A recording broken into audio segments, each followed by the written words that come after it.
Hey you guys, I'm Christian, that's Corey, and this is our review of Naruto Chapter 666. Brought to you by The Devil! Okay, so now that we got all that satanic stuff out of the way, let's get to the chapter. Obito and Madara are in a struggle for the Beast Chakra, and Obito is about to pull it all out of Madara, and I really enjoyed the panel where you got to see all the Beast Chakra all molded together, and then the Evil Nine-Tails Chakra is like in the corner there, and they're all like floating, and that artwork was just very interesting to me. Obito ends up pulling most of it out. Oh, well, maybe not most of it, but some of it. And then as they separate, he screams over to Kakashi, hey, send Naruto and Sakura over to my dimension, and I'm going to heal them there. And they end up teaming up. And we do get to see that panel where you get to see half their faces lined up. You and I were discussing that panel has almost to this point been overused because that symbolism has been seen many, many times. And but it's cool because at this point it's not just showing the two Sharingans, it's also symbolism to show them actually teaming up. Seeing as how this chapter was a product of Satan himself, it only makes sense that there would be actual flashbacks in this chapter, and they're flashbacks that, frankly, I don't care about. It's Obito, it's Kakashi, they're kids, and they're bitching. It's the stuff that we've seen before. Skip it, let's move on to the cool stuff. Madara. He's had a ton of abilities in the series. Now that he's the brand new Sage of the Six Paths, Jinchuriki, God of the World, he has this other ability known as the Ringa ability. And this is tied into the Rinnegan, and he doesn't want to use it quite yet because somehow Obito might be able to reverse this on him somehow. They don't elaborate on it too much, but still, it's pretty cool. Something that I want to bring up now before I forget about it is, how in the fuck did Kakashi get away from the 4th Hokage's arm hitting him with the Rasengan? Did it just graze him slightly, or did he just manage to get up immediately at the beginning of this week's chapter? What do you think happened? I'm pretty sure that there was literally a hole in his vest, like the vest you're wearing right now. By the way, if you guys notice that, Corey's always wearing his Naruto vest when he does these reviews. It's kind of a big deal. It's kind of a thing now. So, but the other thing is, I also think because the Rasengan hit him in the chest without much, like, intent or, like, will of fire from the 4th, it didn't really damage him. Now, I know that's a little bit of bullshit, though, so don't, quote me on that. It's kind of crap that he can just stand up and keep fighting. But this is a battle for the world, people. If there's ever a chance to, or if there's ever a reason to tough through it, now's the reason. If there's one thing that the Naruto series is really good at, it is repurposing moves that we see all the time. Like, they'll just make them bigger to show you that a character's stronger, or they'll have other people interact with them to make them a little different. And it is no different with the Kamui. This week we see Obito and Kakashi team up to make the Kamui faster so that they can send Obito over to the other dimension to help Naruto and Sakura.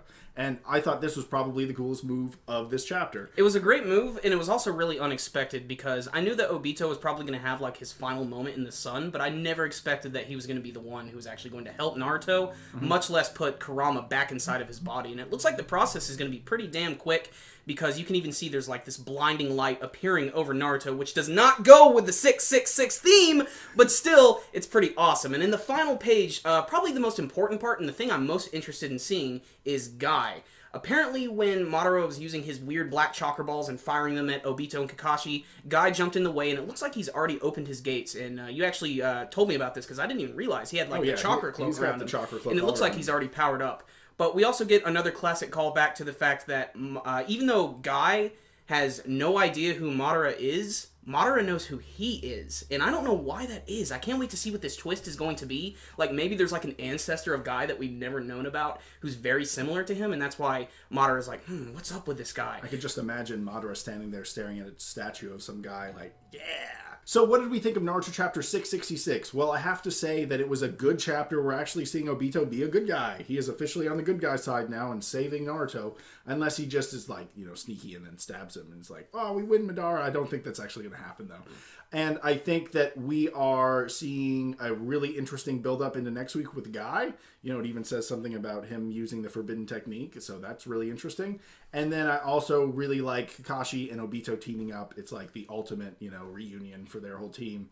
And I think that the 4th Hokage gets shit on so hard and is so stupid now. It's just sad. The scene where he was trying to help them out and then he just trips and falls on the ground. I can't do anything right. I guess let's segue into a flashback.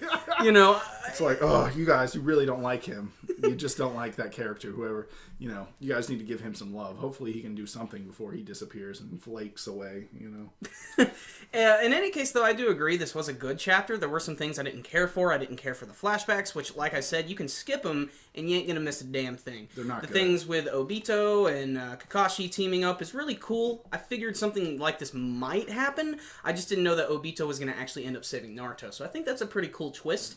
Madara, I'm a little disappointed in you, but only because ever since you decided to become an actual living being, you suddenly turned into something of a little pseudo bitch. And I only say that because people are starting to get a lot of really good hits on him, and, I like the scene at the end where he recognizes Guy, but Guy doesn't recognize him. That's just a classic trope of the character, but I'm interested to see where that's going to go. Like, yeah. I don't know if there's like a 50-50 chance if Guy is going to die in the next chapter or not, and that sucks for his team because Neji's already gone, and that leaves us with 10-10 and Rock Lee.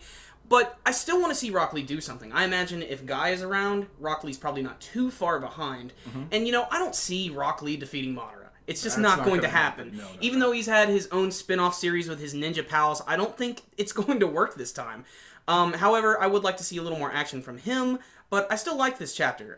Again, I'm going to go ahead and bring it up. Where the fuck is the barefoot ninja, and who is he? Why will they not show us? Is he just hanging out in a big smoke cloud right next to Sasuke this entire time? Or is he actually helping him out or hurting him? I don't know. That's what I still want to know the most about, though.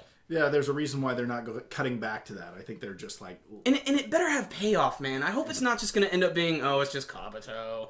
He changed, he got out of Izanami. I really hope it's a really nice twist and surprise. But otherwise, it was an okay chapter, but they do need to speed things up a little bit more. However, the fact that it looks like Naruto is about to be alive again definitely seems that it's going to go into that again. They're not going to kill Naruto again. That would just be too redundant, and it would be stupid. And if Naruto's going to be back to life soon, it's only a matter of time before Sasuke is, and they're going to team up against Madara and save the world.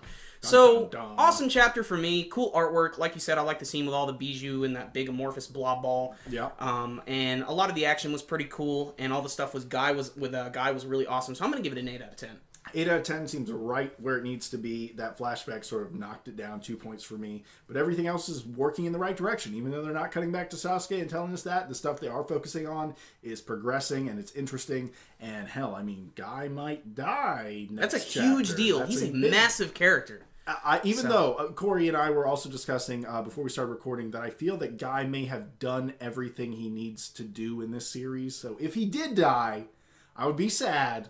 But I also feel like, he's done everything he needs to do.